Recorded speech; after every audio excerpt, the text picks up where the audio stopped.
ഇന്ന് രാവിലത്തേക്ക് കഴിക്കാനായിട്ട് സേമിയ വെച്ചിട്ട് ഉപ്പുമാവ് ഉണ്ടാക്കാമെന്ന് വെച്ചു. സേമിയ ചെറുതായിട്ട് ഒടിച്ചെടുത്തിട്ടാണ്. അത് കഴിഞ്ഞിട്ട് ചട്ടി വെച്ച് ഇത്തിരി നെയ്യ് ഒഴിച്ചിട്ട് അത് സേമിയ വറുത്തെടുത്തു. സേമിയ നല്ലോണം മുരിഞ്ഞ് വരുമ്പോഴേക്കും ഞാൻ ചെയ്യാറുള്ളതെന്ന് വെച്ചാൽ വെള്ളം ഒഴിച്ചിട്ട് അതിൽ തന്നെ ഇട്ട് വേവിച്ച് ഇത്തിരി ഉപ്പിട്ടിട്ട് വേവിക്കും. വെന്ത് കഴിയുമ്പോൾ ഒരു അരിപ്പയിൽ ഇത് ഊറ്റി വയ്ക്കുക ചെയ്യുക.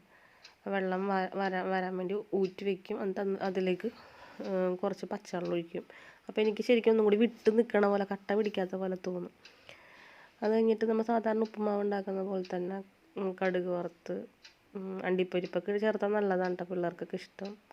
അതുണ്ടായില്ല.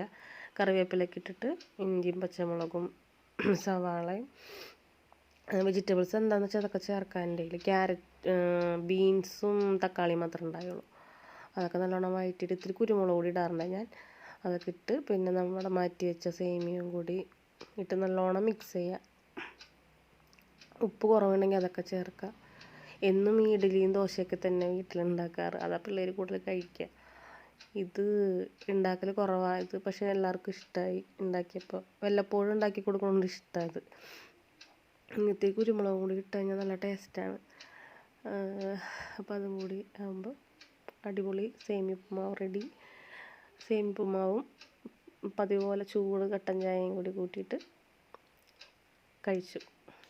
അപ്പോൾ അടുത്ത വീഡിയോയിൽ കാണാം.